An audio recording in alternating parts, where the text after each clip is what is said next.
What if everything you've been taught about money is wrong? Working harder, saving more, playing it safe, it's keeping you broke.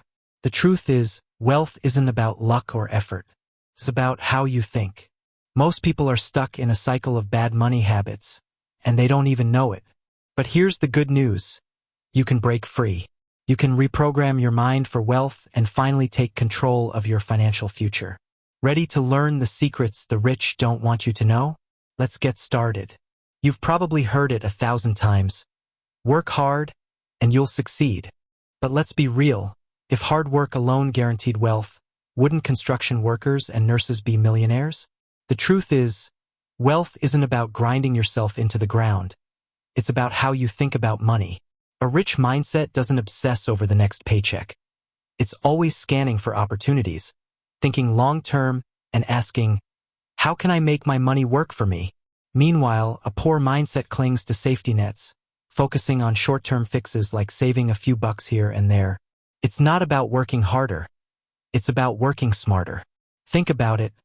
Someone with a wealth mindset sees money as a tool, not a goal.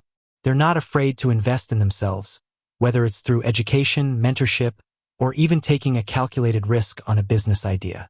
On the flip side, a scarcity mindset whispers, what if you lose it all? That fear keeps people stuck, hoarding cash instead of letting it grow.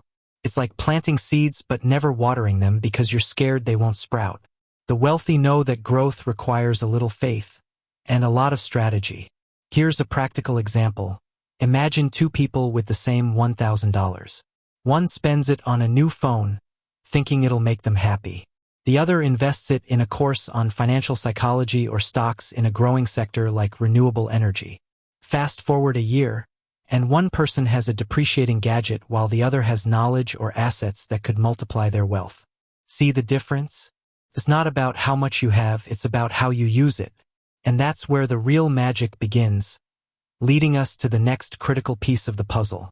Ever notice how the wealthy seem to get richer while others struggle to stay afloat? It all boils down to one simple principle. They know the difference between assets and liabilities. Assets are things that put money in your pocket, like rental properties, dividend-paying stocks, or even a side hustle that generates passive income. Liabilities, on the other hand, drain your wallet. Think fancy cars, the latest gadgets, or that designer bag you just had to have. The wealthy focus on building assets, while a scarcity mindset often leads people to pile up liabilities disguised as rewards for their hard work. Here's the kicker. Most people don't even realize they're stuck in this trap. They think buying a house to live in is an investment, but unless it's generating income, it's really just a liability. The same goes for that shiny new car. Sure, it looks great in the driveway, but the moment you drive it off the lot, its value plummets. Meanwhile, someone with a wealth mindset might skip the luxury car and put that money into an index fund or a rental property. Over time, those assets grow, creating a snowball effect that builds real wealth. Take this as a wake-up call. The next time you're about to spend money, ask yourself, is this going to make me richer or poorer? It's not about depriving yourself. It's about shifting your focus. Instead of splurging on liabilities, start small by investing in assets. Maybe it's a few shares of a company like Apple or Tesla, or even a book like Rich Dad, Poor Dad to deepen your understanding of financial psychology. Once you start thinking this way, you'll see opportunities everywhere. And speaking of opportunities, there's one sneaky force that can either work for you or against you. Inflation is like a silent thief, sneaking into your wallet and stealing your purchasing power without you even noticing. Most people don't think about it, but the wealthy, they're always one step ahead. They know that cash sitting in a savings account is losing value every single day. That's why they don't hoard money. They invest it in assets that outpace inflation, like real estate, stocks, or even commodities like gold. A poor mindset clings to cash, thinking it's safe. But in reality, it's like holding onto a melting ice cube. Here's a real-world example. Imagine you had $10,000 in cash 10 years ago. Back then, it could buy you a lot more than it can today. Meanwhile, someone else put that same $10,000 into an S&P 500 index fund. Fast forward to now, and their investment has likely doubled or even tripled, while your cash has lost its value. This is why the wealthy see cash as a liability. It's not about how much you have, but how well you protect it from inflation's relentless grip. So, how do you fight back? Start by thinking like the rich. Instead of letting your money sit idle, put it to work. Look into inflation-resistant assets like rental properties, ETFs that track commodities, or even dividend-paying stocks in sectors like energy or healthcare. The key is to stay ahead of the curve and let your money grow faster than inflation can erode it. And once you understand this, you'll see why the wealthy aren't afraid to take risks, calculated ones, of course. Speaking of which, let's dive into why risk-taking is a cornerstone of the rich versus poor mindset. Here's the thing about risk. It's not the enemy. In fact, the wealthy embrace it, but only when it's calculated. They don't gamble recklessly. They weigh the odds, do their homework, and take action when the potential reward outweighs the risk. A poor mindset, on the other hand, avoids risk like the plague, clinging to the illusion of safety. But here's the catch. Playing it safe often means missing out on opportunities that could change your financial future. The truth is, avoiding risk entirely is the riskiest move of all. Think about starting a business. To someone with a scarcity mindset, it feels like a leap into the unknown. Too risky, too uncertain. But to someone with a wealth mindset, it's a chance to create something that generates income for years to come. They'll research the market, build a plan, and take the plunge, knowing that even if they fail, they'll learn valuable lessons. Meanwhile, the person who avoids risk stays stuck, saving pennies while inflation quietly eats away at their purchasing power.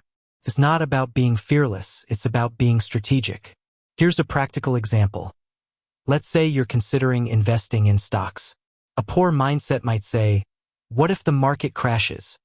and walk away. A rich mindset, however, would look at companies with strong fundamentals like Microsoft or Amazon and see the long-term potential. They diversify their portfolio, minimizing risk while maximizing growth. The key is to shift your perspective. Instead of asking, "What if I lose?" start asking, "What could I gain?" And once you start thinking this way, you'll realize that the real risk isn't taking action, it's staying stuck. But to take action, you need the right tools, and that's where financial education comes into play. If there's one thing traditional education fails to teach, it's how to build wealth. Schools drill us on algebra and history, but when was the last time a teacher explained how compound interest works or why assets are more valuable than liabilities? The wealthy know that financial education is the foundation of a wealth mindset. They don't rely on luck or guesswork. They arm themselves with knowledge. A poor mindset, however, assumes that money is too complicated to understand, leaving people stuck in a cycle of financial struggle. Take Gresham's law, for example. Bad money drives out good money. It's a concept most people have never heard of, but it's crucial to understanding how currency devaluation works. The wealthy use this knowledge to protect their assets, investing in things like gold, real estate, or even cryptocurrencies to hedge against inflation. Meanwhile, those without financial education keep their money in cash, unaware that it's losing value every day. The difference isn't intelligence, it's access to the right information. So, how do you start building your financial education? Begin with books like The Richest Man in Babylon or Think and Grow Rich. Dive into podcasts or YouTube channels that break down complex topics into simple, actionable steps. And don't just learn. Apply what you learn. Open a brokerage account, research index funds, or explore real estate investment trusts, REITs. The more you educate yourself, the more confident you'll feel about taking control of your financial future. And once you start seeing the results, you'll understand why the wealthy invest in appreciating assets instead of wasting money on liabilities. The difference between the rich and the poor often comes down to how they spend their money. The wealthy focus on acquiring appreciating assets, things that grow in value over time. Think rare watches, vintage cars, or income-generating properties. These aren't just status symbols, they're strategic investments. On the other hand, a poor mindset tends to prioritize liabilities, like the latest phone or a flashy car, which lose value the moment they're purchased. It's not about how much you earn, it's about what you do with what you have. Here's a real-world example. Imagine someone buys a $5,000 designer handbag. Sure, it looks great, but it's a liability. It doesn't generate income or appreciate in value. Now, picture someone else using that same $5,000 to buy shares in a company like Apple or Google. Over time, those shares could double or even triple in value, creating wealth instead of draining it. The wealthy understand this principle, which is why they're always looking for ways to turn their money into more money. But don't think you need millions to start. Even small steps can make a big difference. Instead of spending $200 on a night out, consider putting that money into an ETF or a high-yield savings account. Or, if you're into collectibles, research items that appreciate in value, like rare sneakers or limited edition art. The key is to shift your mindset from spending to investing. Once you start seeing your money as a tool for growth, you'll realize that building wealth isn't about luck. It's about strategy. And speaking of strategy, let's talk about actionable steps you can take to reprogram your mind for wealth. Reprogramming your mind for wealth isn't as complicated as it sounds, but it does require intention. The first step? Identify your subconscious money blocks. These are the limiting beliefs you've picked up over the years, like money is the root of all evil, or rich people are greedy. These thoughts might seem harmless, but they shape your financial psychology and keep you stuck in a scarcity mindset. Start by questioning these beliefs. Ask yourself, is this really true, or is it just something I've been taught to believe? Awareness is the first step toward change. Once you've identified those blocks, it's time to replace them with habits that align with a wealth mindset. Begin by focusing on assets. For example, instead of spending your next bonus on a vacation, consider investing it in a rental property or a diversified stock portfolio. Even small actions like setting up automatic contributions to an investment account can make a huge difference over time. Remember, millionaire habits aren't about big, flashy moves. They're about consistent, intentional steps that build momentum. And don't forget to feed your mind. Read books like You Are a Badass at Making Money by Jen Sincero or The Psychology of Money by Morgan Housel. Surround yourself with people who have a financial freedom mindset, whether that's through networking events, online communities, or even following inspiring figures on social media. The more you immerse yourself in this world, the more natural it will feel to think and act like the wealthy. And once you start seeing the results, you'll realize that reprogramming your mind isn't just possible. It's life-changing. Now that you've uncovered the secrets behind the wealth mindset, the real question is, what are you going to do about it? Will you keep clinging to old money beliefs that keep you stuck? Or will you take the first step toward reprogramming your mind for financial freedom? Remember, it's not about how much you have right now, it's about how you think, how you act, and the habits you build. The choice is yours, but here's the truth. Nothing changes if nothing changes. Start small. Identify one subconscious money block that's been holding you back and challenge it. Take one actionable step today, whether it's researching an investment, reading a book like Think and Grow Rich, or even just writing down your financial goals. These small shifts compound over time, and before you know it, you'll be thinking, acting, and living like the wealthy. The path to financial freedom isn't a sprint.